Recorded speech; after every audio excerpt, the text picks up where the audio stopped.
Okay. All right. Good to see everybody again. I know it's been a while. We're glad to get back at it, and we're really excited to see our players and have a pretty significant number of mid-year players that have just joined the roster as well.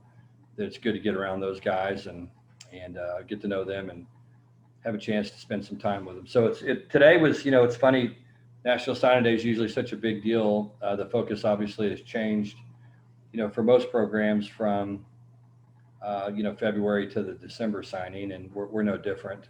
Um, the one thing that we have really tried to do was to be able to manipulate our roster the best that we can using a lot of different techniques and ideas and things so that we can add players to our roster and potentially kick some players forward.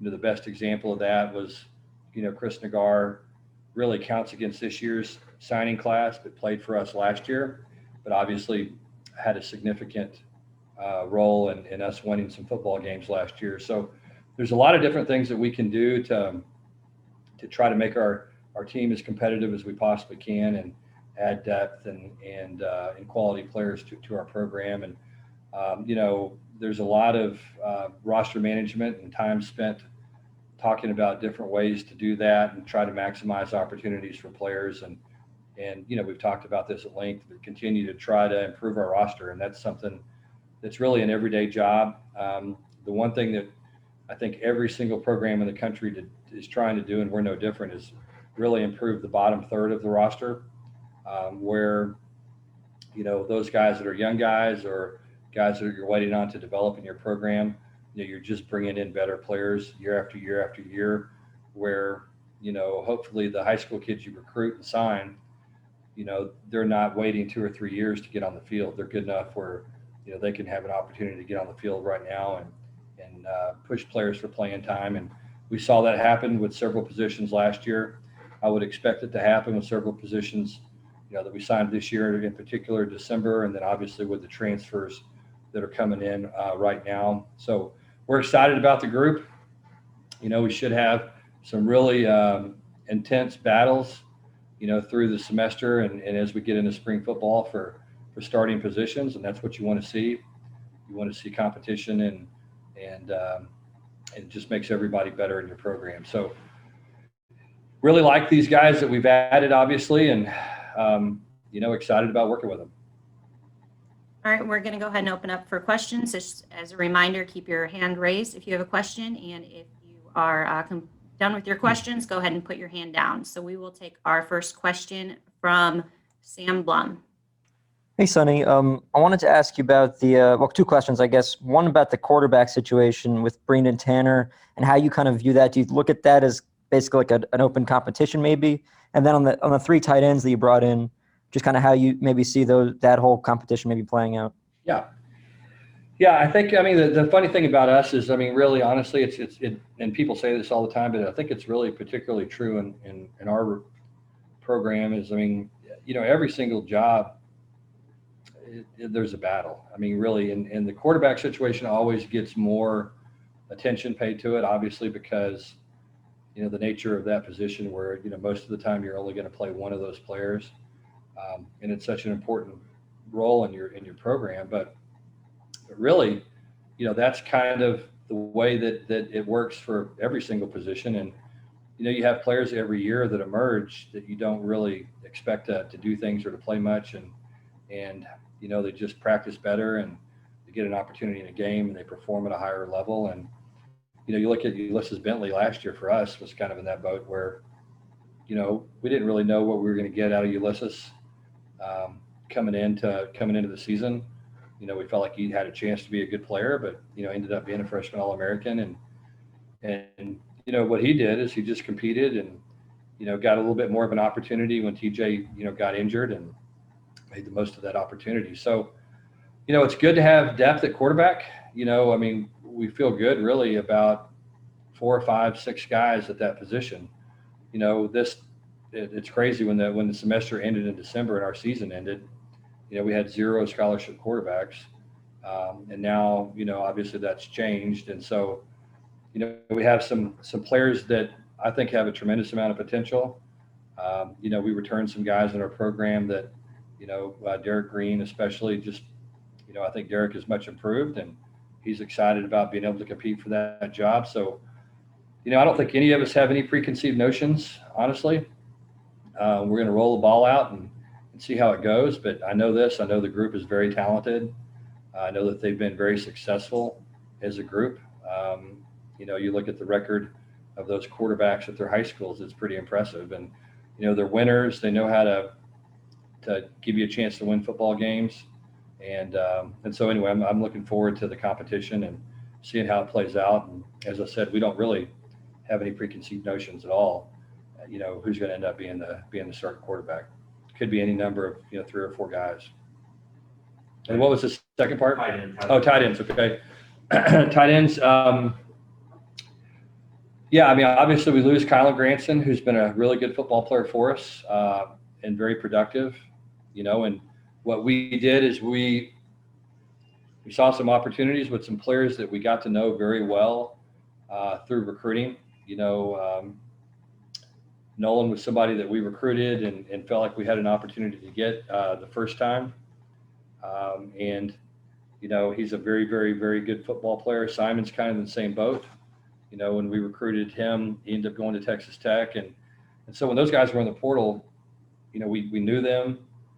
We also knew that we needed to bring in some guys that were probably a little bit more seasoned and had played some football. And Nolan played quite a bit as a freshman, and Simon had spent a year at Texas Tech. And so anyway, we just felt like that those guys had experience, they had size. And then obviously, being able to add a player like Grant, where, Grant's had success at the very highest level of football. And same thing, I knew Grant from California, tried to recruit him way back in the day, and very, very good football player, and just one of those guys that's, has, like I said, been productive at a very, very high level. And, we're excited about getting him here. He hadn't played football in a year, so there'll be a little bit of a process getting him ready to go, but he'll handle it well. And I know that those guys are all working hard. I saw him move around this morning, early morning workouts, and really liked the way that they all moved and the way they competed. And, we have a tremendous amount of size. So same thing at that position. There'll be a lot of competition, and I think it's going to make everybody better. Our next question comes from Steve Lansdale.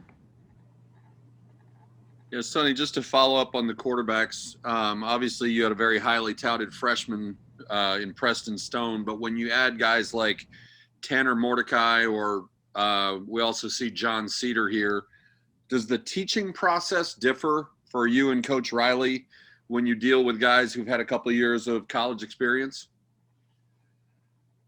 I think the thing that helps us, obviously, is that our system and Oklahoma's system are very similar. Kind of came from the same place. And so that helps. The terminology, a lot of the terminology is the same. Certainly a lot of the concepts are identical, and if not identical, then, very, very similar. So that helps, with Tanner. But at the same time, Preston's been in that same kind of offense as well. And so, I would expect, they're all advanced. I mean, that's the one thing that's so impressive for me, evaluating, Preston through the years was, you knew he was a prospect when he was a sophomore, and you could see him, you could see why he was a prospect, but you just saw him get so much better with the details and as far as getting the ball out on time. And then, you'd watch the tape every week, and, you would see great decisions being made, and you would say, oh, wow, that's we run that same play. This is this. And so, communicating with him, I mean, he's way ahead of the curve for a normal freshman. Not only is he here, from the standpoint just graduating early, but he's very mature. He's been focused on this moment for a long time. He's one of those kids that's done exactly what he wanted to do. And so, I think he's probably wise beyond his years and mature beyond his years. And so I look forward to having a great competition, and it's going to not always be real pretty. I mean, there's going to be some ups and downs with all the quarterbacks just because there's always a little bit of a learning curve. And And certainly until you can get enough repetitions with the wide receivers and the tight ends and the running backs and everybody that we're going to throw the ball to, there's going to be a little bit of a learning curve. But, the guys throwing it are big and they're athletic. They can run. They have great arm strength. And so it'll be exciting to watch them develop.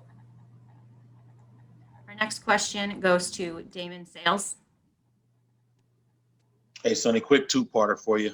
First off, can you talk about the decision in choosing Jim Leavitt as your DC? And secondly, what kind of characteristics are you looking for in a new D-line coach? Well,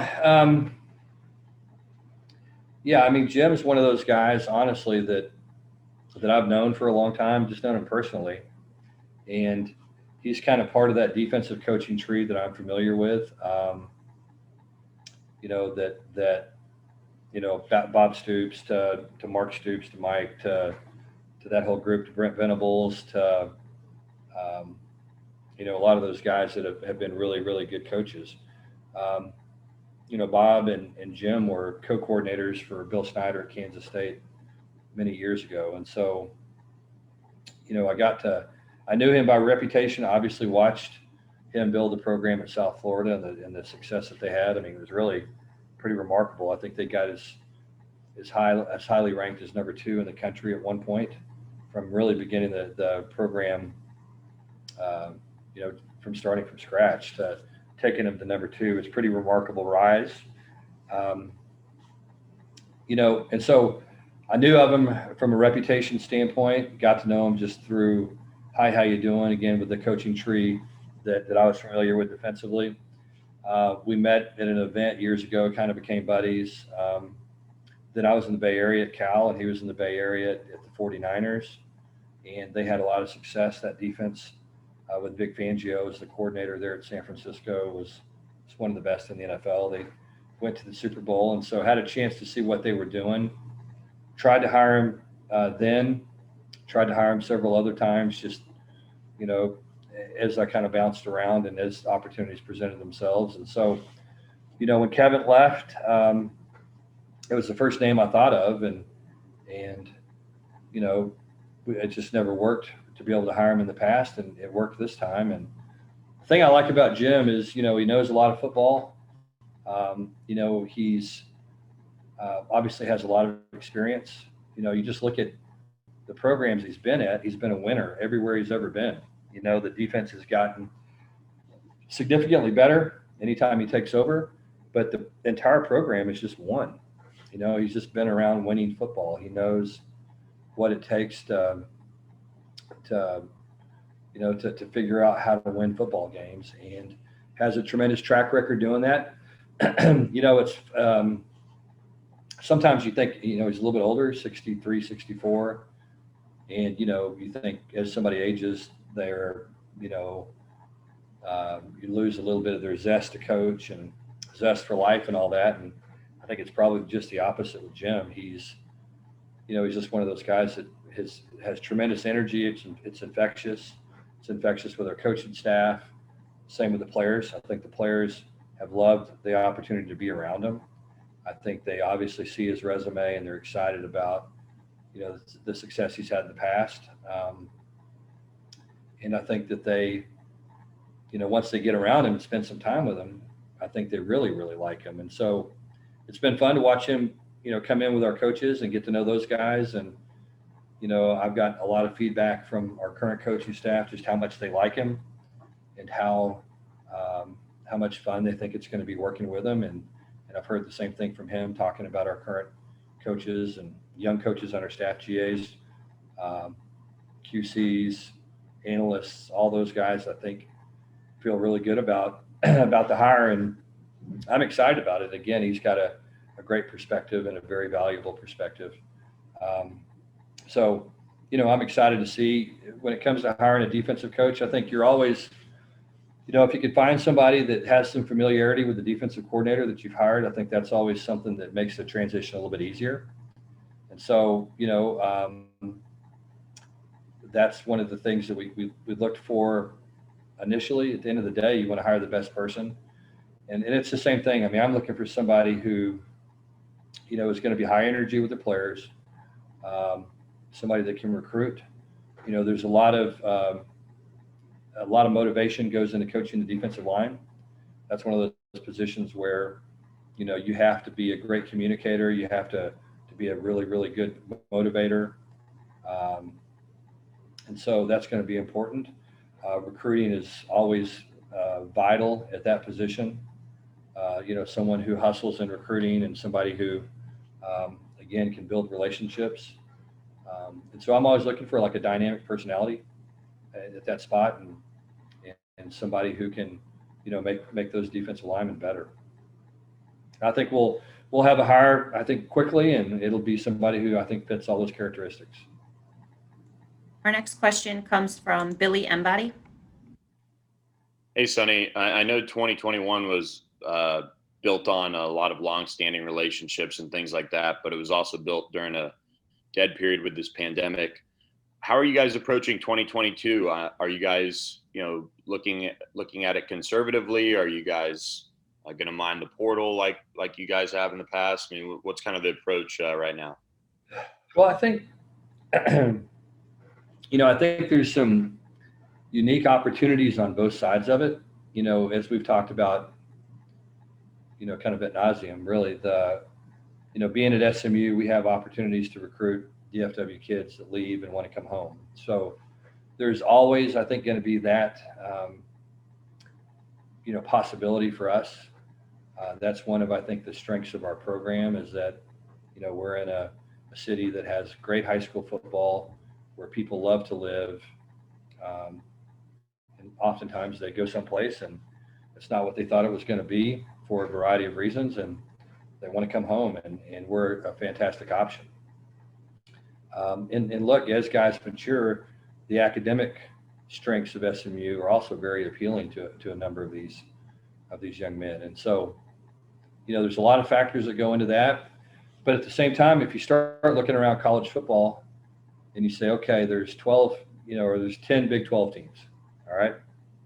But you still got to wrap your hands around that, 10 Big 12 teams and 14 Big 10 teams or however many big teams there are. So that's kind of strange to start with. But so you got 10 Big 12 teams. And let's say that they take 6 transfers on average each. Okay, let's say that now that's going to take their signing class from 25 to 19, let's say. Well, that's 60 kids that normally go to Big 12 schools that now are not going to go to Big 12 schools and have to find another place to go. And so, we felt like that we made a significant jump in the quality of 2021 high school players that we recruited over 2019 and 2020.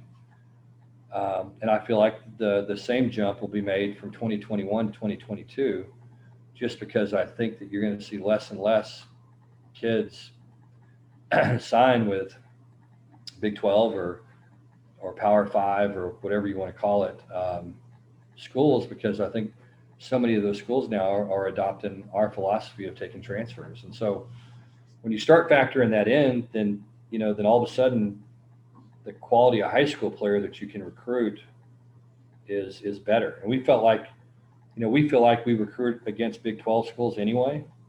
And, if there's 60 less kids going to Big 12 schools, then we feel like that we're going to really be able to capitalize on that opportunity. In order to do that, we're going to have to really get to know these kids, when the restrictions open up, and hopefully they will in April. We're hoping that we can start hosting some players on our campus in April and May, for spring football, certainly for camps in June, and then some from recruiting events and hopefully official visits in July. So, that's kind of the hope. And so that's kind of where that's headed. We're hoping. And so that time in the spring and the summer is going to be very, very important. Our next question is going to come from Tony Siracusa.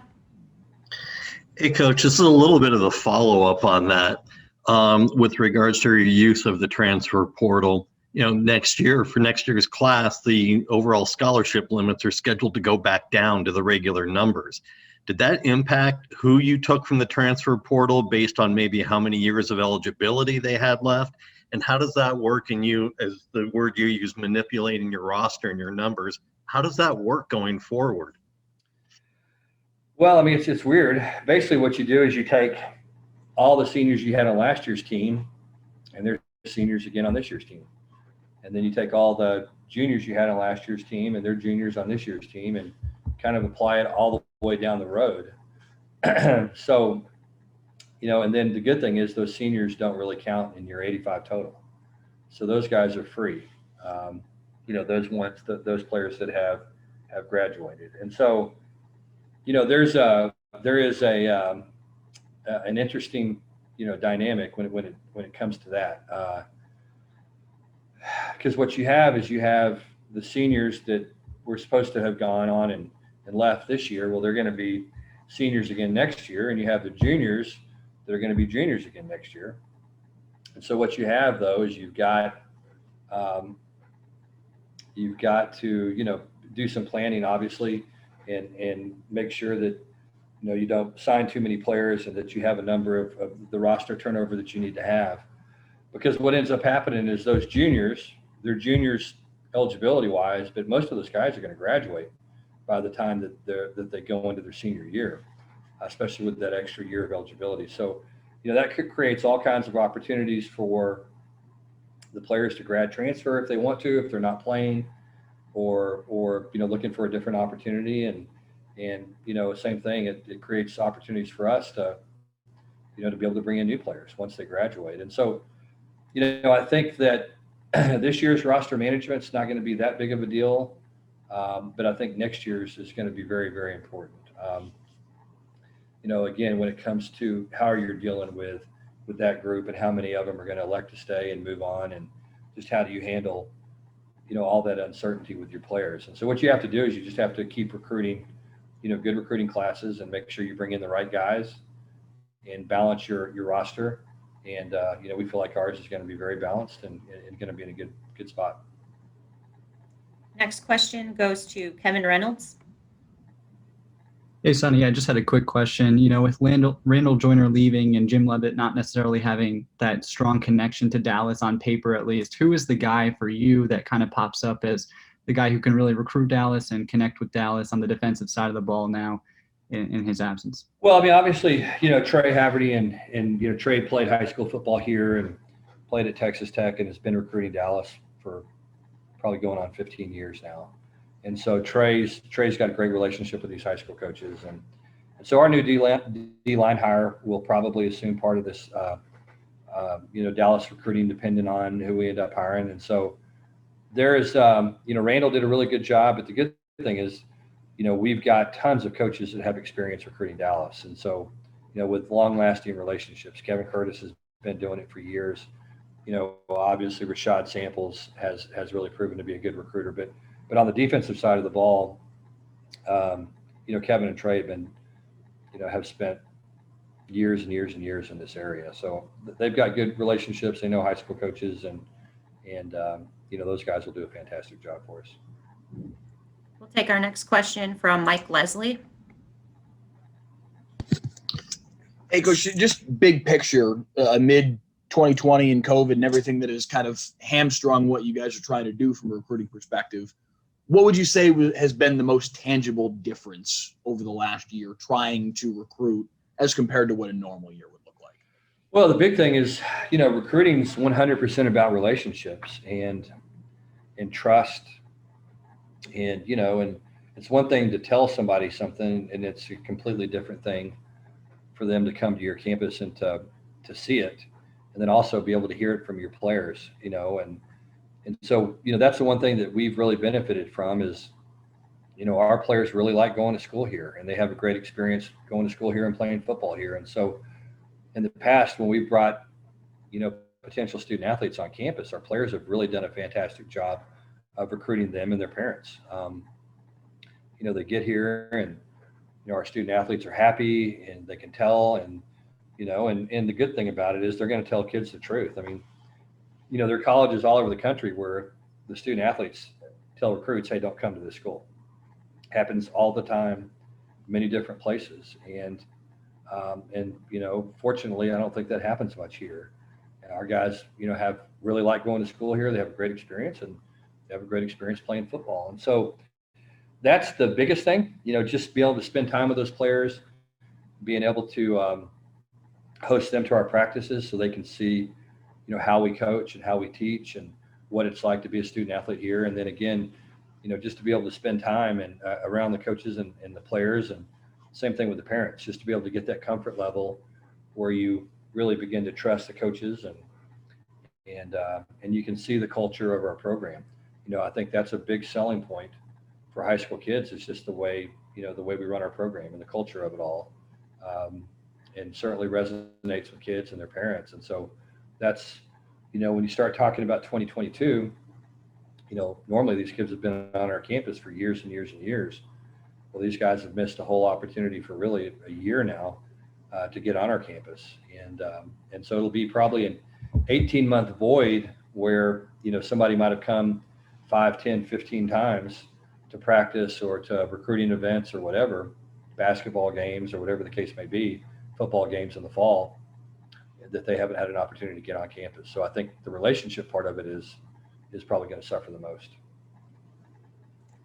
Going back to Sam Blum. Yeah, obviously the stuff with the Tennessee job came up, and I don't know all the nuts and bolts of kind of how it all played out, but just generally speaking, are you willing to kind of listen if bigger jobs kind of come? When I mean bigger, I mean Power 5 jobs kind of open up, and how do you kind of look at stuff like that?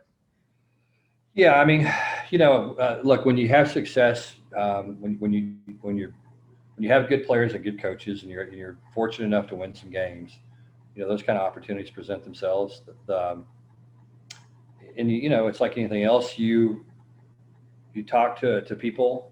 The way you guys know this, the way most college football hiring cycles go is they hire a search firm. The search firm will, they have relationships with most coaches' agents, and they'll go to the agents and they'll say, okay, does Joe have an interest in this job? And then you basically talk to your agent and you say yes or no, and then you proceed at that point. And so, the good thing is for us, there's been plenty of opportunities in the last 2 years where that conversation's taken place, and there's been very few jobs where there's been any interest expressed, from our perspective. And so, I think like anything else, if somebody wants if somebody has an interest in hiring you,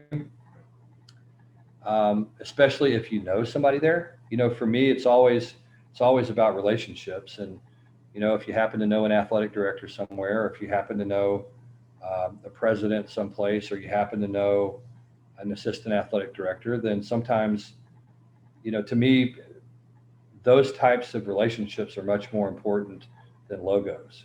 A logo doesn't mean anything to me at all, nothing. And so, there's been some jobs that people perceive to be maybe big jobs that I haven't had any interest in. And there's been some jobs that people would perceive to be maybe not as big a job where I've known somebody that I might have interest in if the situation, presented itself, or if the thing went down the right avenue. And I guess what I'm saying is, if you know somebody, then you're going to be more apt to talk to them and listen. And that's much more important to me than, going to what people perceive to be a big school. I have a fantastic job here. I've been around enough to know that. You know what I mean? I think that's been the thing for me as a young coach. Sometimes you chase jobs and those logos are important to you and all that. And I'm way past that. I have a really unique situation here in terms of my family. We love it. Dallas is my home. Texas is my home. And so, many college football coaches, are at that stage of their career where maybe they're not factoring in those things. And that's important to me here. And that's an opportunity here that I wouldn't have anywhere else. And so because of that, and again, I'm just being as honest as I can be with you guys, because of that, there's just very, very few places that I'm interested in talking to at all. And so, most of the opportunities that have come our way, we've declined to talk to them. Sometimes your name ends up associated with jobs when you've spoken to nobody or you've had no contact with anybody at all on that job, and you don't really know how that happens. We're doing everything we can to make sure that my name doesn't get out there for jobs. I don't want that. That's not good for me. That's not good for our program. And so that's kind of been our approach, and just to be as upfront and honest as I can. So that's a really long answer. So, but that's the way I see it. And, I love our players here. And I love SMU's commitment to our football program.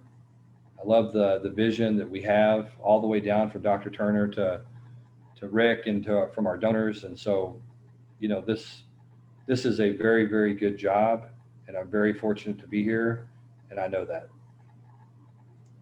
Our next question comes from Steve Lansdale. Yeah, going back for just a second to the conversation we had a moment ago about roster manipulation. Are there any seniors or juniors who've already graduated who were waiting on your announcement of a new coordinator before they decided whether they're going to come back for another year? And if so, can you offer any updates on any of those players?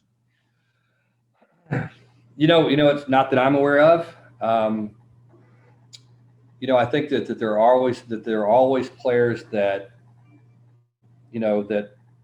because what happens is you can enter the transfer portal the first day of class, and now, the university has to pay for your scholarship through the spring semester. And so there are players that are going to graduate in the summer or the spring that maybe aren't playing much and have decided, I don't really want to play football anymore. I want to go on with my life. That's what you do. You either opt out or you enter the portal, and that way, you stay on scholarship. So we've had a couple of players that have done that, maybe that are, ready to move on, and I don't blame them at all. I mean, I think, if you're not getting a lot of playing time and you're not sure you're going to come back in the fall, these off-season workouts these guys are going through are very difficult. Spring training is going to be very difficult. And so a lot of the players just decide, or some of the players decide, I'm ready to move on with my life. And we've had some guys that have done that, and, my hat's off to them because they've all handled it the right way. They've been very mature. They've come in, they've talked to us, they've communicated with us. And, at the end of the day, I want what's best for every one of our players. And sometimes there's going to be guys that transfer that you don't want to transfer. And, and just like coaching changes, sometimes there's going to be coaches that leave that you don't want to leave. But you certainly understand why they're doing it. And I'm not one that gets mad at people for trying to better their lives, or I just never have. I just have never really understand that way of thinking. When someone's trying to do something to create a better situation for themselves and their family, I've always been in favor of that. And so I don't know that there's anybody necessarily waiting for the hire. You guys would probably know better than I would, about some of those guys and where they're at. But, I think we have a very, very high level of buy-in. When I think you go and you look at college football, in the transfer portal, and you start comparing numbers, I would think we would have, one of the fewest number of players from our roster that have entered the portal is any college football program. I can't say that. I haven't looked. I haven't compared. But we have just had so few players enter the portal in the last several years, and we've benefited so greatly from it. Again, I think that tells you a lot about our players, tells you a lot about their teammates and the guys that they're around every day, and the culture of our program. And, to me, when you look at a program and there's a high number of players in the portal, you can't help but say, hey, what's going on in the program? And to me, that sometimes has some red flags associated with it. But we've had very few players. And again, because I think our players enjoy being here and enjoy being around each other and feel like we have a great culture. All right, we have time for one more question. We will take our final question from Damon Sales. Yeah, Sonny, real quick, just wanted to know if you guys have discussed a tentative start date for spring ball and a spring game, if all goes as planned. Yeah, we're going to be a little later. We're talking about probably the second week in April, starting then, and going through basically the conclusion of the semester. We just felt like that would give, and again, that's subject to change, depending on what's going on with COVID protocols and obviously the numbers in our community and all the things that factor in those decisions. And so, that's kind of where we have it set right now, but that's certainly subject to change. Again, depending on what we think is going to keep our players the safest, first and foremost, and second of all, which is going to allow us to have the most efficient, best practices. So that's our plan right now. And again, subject to change.